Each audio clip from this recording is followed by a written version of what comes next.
Implementing a co-captain leadership style. Learn about the benefits of implementing a co-captain leadership style. On screen, a man and woman smile while talking. Hello, parents and caregivers, and welcome to MDE-LIO's Parent Educational Video Series, where we break down the mystery of big educational labels and the little acronyms that represent them. I'm Amy Shepard, Parent Liaison to the Michigan Department of Education Low Incidence Outreach, or MDE-LIO for short. And that, folks, is our first acronym. I'm the parent of a young man who is legally blind, a community advocate, and a constant collaborator. Today, I'm collaborating with my longtime friend and coworker, Johanna Brutvan, an education consultant at MDE-LIO. Hi, Johanna. Hi, Amy. Johanna, tell us a little bit about yourself. So, Amy, I've been a teacher for the visually impaired here in Michigan since 1999. 8 of those years, I taught a preschool program for students with visual impairments. And since 2014, I've been here at LIO. Well, your vast experience working with families will certainly benefit us today as we talk about ways in which parents and teachers can work together to build positive relationships. Today's topic, implementing a co-captain leadership style, is a strategy that I believe is essential to establishing collaborative interactions among parents and teachers because it relies on the sharing of different skill sets, expertise, and knowledge to accomplish a common goal. So, Amy, this reminds me of a topic of a LIO workshop from a few years ago. It was called the Dance of Partnership. Why do my feet hurt?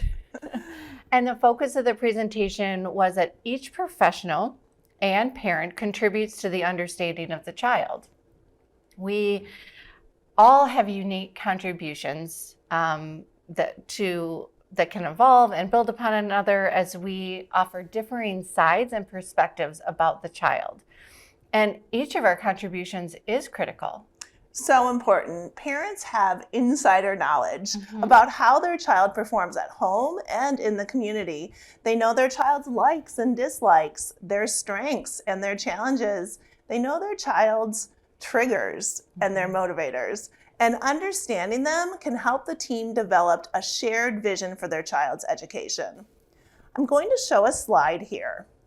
Being productive co-captains requires working together to develop a game plan. This is based on the family's priorities and expectations and dreams for their child. Brainstorming intentional interventions and making collaborative decisions that parents are invested in and feel confident that they can incorporate into their daily routines at home. Troubleshooting what is working, what isn't, and what actions can be taken together to create positive change. Troubleshooting always makes me think of tag, you're it. Sometimes when I'm working through a challenging issue, I get stuck and I just need someone on my team to tag me out. Give me a break, provide a new perspective. Other times, I just need a second pair of eyes to point out a solution that may be hiding in plain sight.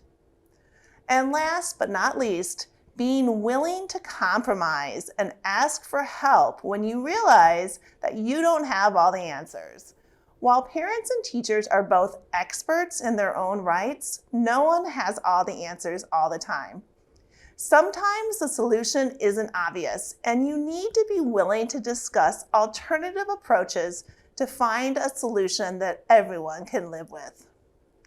Johanna, you and I collaborated many times over the years before we even started working together, so I know you're a natural team captain. Tell us how you worked with your preschool parents to co-captain. So your last point about being willing to compromise and ask for help, I think that is very important. Especially the older I get, the more comfortable I am with saying, hey, help me out. You've done this before, you've got to have some ideas.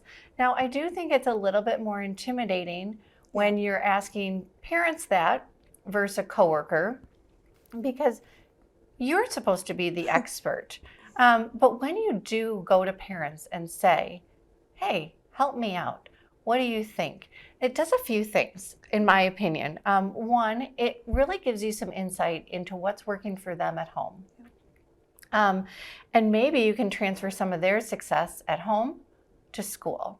The second thing it does is it gives parents a way to highlight the good things that are happening, the things that they're very proud of their child doing. And because so many times we talk about what they can't do, and we're writing goals about that, or we're creating programs around learning those new skills. But when they're able to essentially brag about their child and what's working, I think it makes everyone feel good. And I think finally, it just makes you human. And maybe it breaks down some of that barrier that you have between yourself as the educator and the family. And it really makes us remember that the reason why we have a team that surrounds us is because everyone is there to offer their critical information and those pieces to the conversation. Can you think of a person that you've worked with over the years that really stood out to you as a co-captain? Yes, absolutely. There was one teacher in particular who became my co-captain for almost 13 years. And she was quite literally the first person in the district that I spoke to when we were first moving to Ann Arbor. And we hit it off immediately. She became my mentor for all of those school years. She was my go-to person for brainstorming interventions, planning after-school events for families, and troubleshooting the challenging situations. I knew that I could count on her to return my phone calls and to respond with a follow-up to my emails or my texts.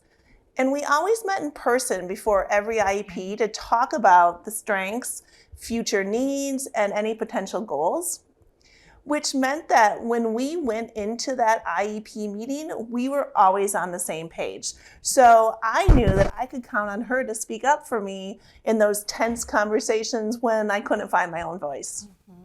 You know, taking the time to plan and having those conversations before those big meetings is really important. And it really sounds like the two of you were able to set those expectations and that others on your team, followed your lead. Yes, I truly believe that when co-captains put the time and effort into building authentic relationships, into setting high expectations, and to working collaboratively together at accomplishing a shared vision, others on the team will follow. And I think that's a great place to wrap it up. Johanna, I really appreciate you being here with us today. Thank you. And a huge thank you to all of you who are tuning in. Please remember to check out the MDELIO website for more videos in our Parent Educational Video Series. See you next time. Bye, everyone. Learn more at mdelio.org.